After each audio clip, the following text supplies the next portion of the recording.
បាទសូមគោរពនឹងជម្រាបសួរទៅកាន់ពុកម៉ែបងប្អូនយើងទាំងអស់គ្នាដែលតែងតែនិយមគ្រប់គ្រងទស្សនានីការប្រកួតប្រដាល់គុណខ្មែរដែលផ្សាយចេញពី Channel គុណខ្មែរ The Fight Gala មិនថាការប្រកួតចាស់ថ្មីក្នុងឬក៏ក្រៅប្រទេសនោះទេ Channel របស់ខ្ញុំបាទតែងតែលើកយកនៅការប្រកួតដ៏កក្រៅរំជួយសង្វៀនយកមកចែកជូនពុកម៉ែបងប្អូនយើងរីករាយទស្សនារៀងរាល់រាត្រីតែម្ដងបាទនេះគឺជាការប្រកួតនៅក្នុងប្រភេទទម្ងន់57គីឡូក្រាមហើយក៏ជាជំនួបសងសឹកផងដែររវាងកីឡាករបង្គោលក្រហមឆនវ៉ាន់ឌីជាកីឡាកររបស់ក្លឹបប្រដាល់នីករាជចាត់មុខនៃសមាគមកីឡាក្រសួងមហាផ្ទៃនៃការគ្រប់គ្រងក៏ដូចជាធ្វើការបង្ហាត់បង្រៀនដោយលោកគ្រូស្វាយសុខុននិងលោកគ្រូសំងដុនហើយកីឡាករបង្គោលខៀវគឺពេជ្ររាជសីជាកីឡាកររបស់ក្លឹបប្រដាល់ពេជ្រសុផានគុណខ្មែរនៃសមាគមកីឡាកងជាតិពលខេមរៈភូមិន្ទក្រុមការបង្ហាត់បង្រៀនរបស់លោកគ្រូពេជ្រសុផាន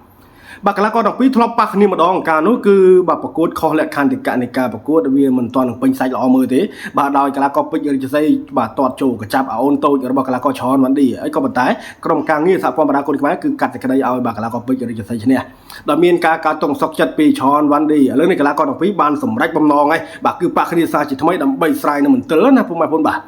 ឆនវ៉ាន់ឌីជាកីឡាករបាទដែលកំពុងតែលេចធ្លោមែនទែននៅពេលបច្ចុប្បន្ននេះជាពិសេសគឺ4ប្រកួតចុងក្រោយគាត់ព្រោះដែលគួរសន្លប់ទាំង4លើកតែម្ដងមិនធម្មតាទេណា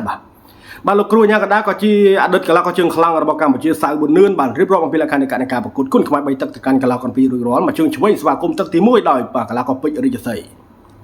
បាទរាជសីធ្លាប់ឈ្នះម្ដងក៏ប៉ុន្តែវាខុសលក្ខណៈនៃការប្រកួតដូច្នេះគឺមាននៃការបាទការទុំសុកចិត្តពីឆនវ៉ាន់ឌីបង្គោលក្រហមបាទមកជើងឆ្វេងរបស់ឆនវ៉ាន់ឌីមកជើងស្ដាំពីពេជ្ររាជសីបាទសិតតែជាកីឡាកររលកក្រោយដែលកំពុងតែសាងគេឈ្មោះលើសង្វៀនគុណខ្មែរដូចគ្នាមកជើងស្ដាំរបស់ឆនវ៉ាន់ឌីមកជើងឆ្វេងពីឆនវ៉ាន់ឌីបាទធាក់ជើងស្ដាំសងពីពេជ្ររាជសីមកជើងស្ដាំកលឹងកញ្ចកពីបាទកីឡាករឆនវ៉ាន់ឌីបាទលោបមួយមកជើងស្ដាំពីពេជ្ររាជសីមកជើងស្ដាំកលឹងកញ្ចកសងដោយពេជ្ររាជសីជើងស្ដាំសងដូចគ្នាណាលើកបាំងក៏ស្អាតដែរសម្រាប់រាជសីបាទសិស្សគុណពេជ្រសុផាន់គុណខ្មែរជាប្រភេទកីឡាករបុកក៏ប៉ុន្តែបាទពេជ្ររាជសីក៏មិនអាចនឹងបុកភ្លាមទៅកាន់កីឡាករឆនវ៉ាន់ឌីបងដែរមិនជើងស្ដាំរបស់ពេជ្ររាជសីពីរជើងស្ដាំពីកីឡាករពេជ្ររាជសីបាទដល់ចូលពីពេជ្ររាជសីបង្គោលខៀវបាទមកជើងស្ដាំដោយឆនវ៉ាន់ឌី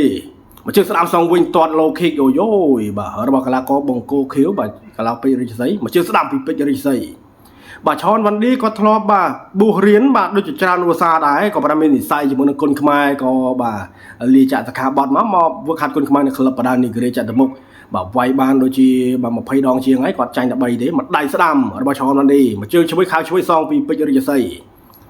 បាទដល់ចូលពីកីឡាករបាទបង្គោលខៀវពេជ្ររាជសីទាត់ជើងស្ដាំធាក់ជើងឆ្វេងសងពីកីឡាករបាទឆនវ៉ាន់ឌីមកជើងស្ដាំចូលកណ្ដាលដើមទ្រូងខ្ទាតរបស់ពេជ្ររាជសីអូហូយបាទមកទៅរហ័សរហួនដូចគ្នាសម្រាប់កីឡាករពីវាយលឿនដល់រហ័សល្អមើលណាការប្រកួតបែបនេះបាទដល់ចូលពីឆនវ៉ាន់ឌីមកជើងឆ្វេងពីពេជ្ររាជសីទាត់ជើងស្ដាំសងពីពេជ្ររាជសីមកជើងឆ្វេងសងពីឆនវ៉ាន់ឌី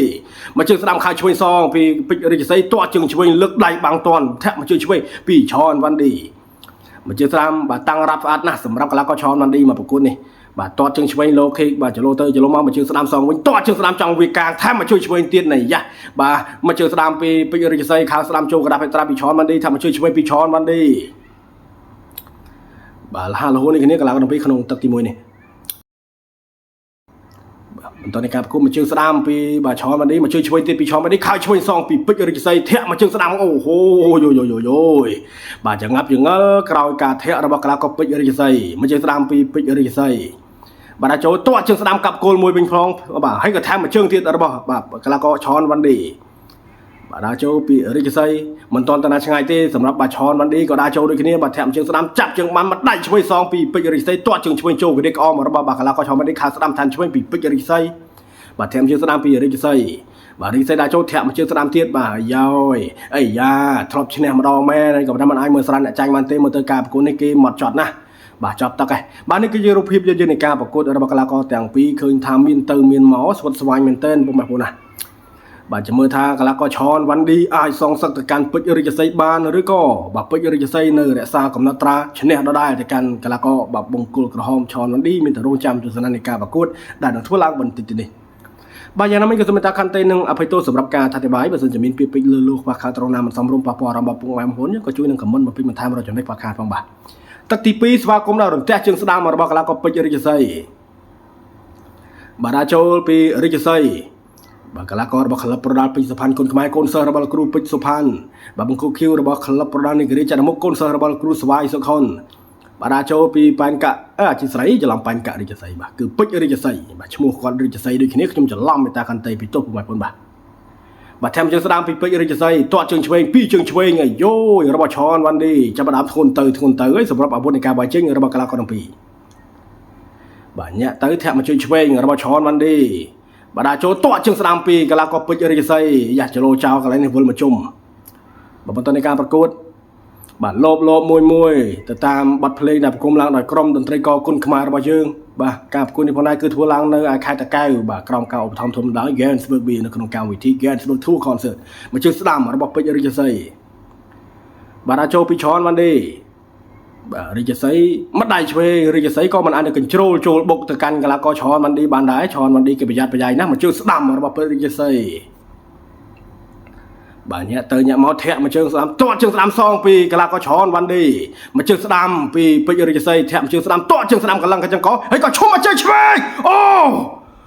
ពុកម៉ែបងប្អូនហើយដែរឃើញក្បាច់នេះទេនៅក្នុងវិស័យប្រដាល់គុណខ្មែររបស់យើងនៅពេលបច្ចុប្បន្នធ្លាប់តែឃើញនៅស្ថាប័ន UFC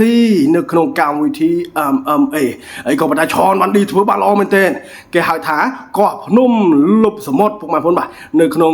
បាទខ្សែភាពយន្តរៀមកេបាទអ្នកធ្លាប់អានអ្នកធ្លាប់មើលអ្នកធ្លាប់ទស្សនាគាត់បានជ្រាបបាទក្បាច់នេះពុកម៉ែបងប្អូនបាទមើលនេះទាត់មកជើងស្ដាំហើយចាប់ជើងបានអាលាស់មកជើងឆ្វេងផ្លឹបកោះពីក្រោមឡើងលើមិនណាយឲ្យដាច់ផ្ងាតងអូយជីវប្រវត្តិសាស្ត្រហើយនៅលើសង្វៀនគុណខ្មែរពុកម៉ែបងប្អូនបាទមិនមាននរណាអាចធ្វើបានបែបនេះទេកន្លងមកអីក៏ប៉ុន្តែកីឡាករបង្គោលក្រហមឆនវ៉ាន់ឌីបាទគេហៅថាកោះភ្នំលុបសមុទ្រឬក៏គេហៅមួយទៀតគឺដូចជារំលើងភ្នំបាទលុបសមុទ្រពុកម៉ែបងប្អូនបាទរំលើងភ្នំលុបសមុទ្រអូយក្បាច់គុណបរាណខ្មែររបស់យើងច្រើនបូបែបណាហើយក៏ប៉ុន្តែអ្នកខ្លះហ្នឹងក៏មិនបានជ្រាបផងដែរអានេះខ្ញុំសិក្សាពីរឿងរៀមគេទេមិនធម្មតាពុកម៉ែបងប្អូនអើយបាទកម្រជួបមែនទែនក្បាច់នេះ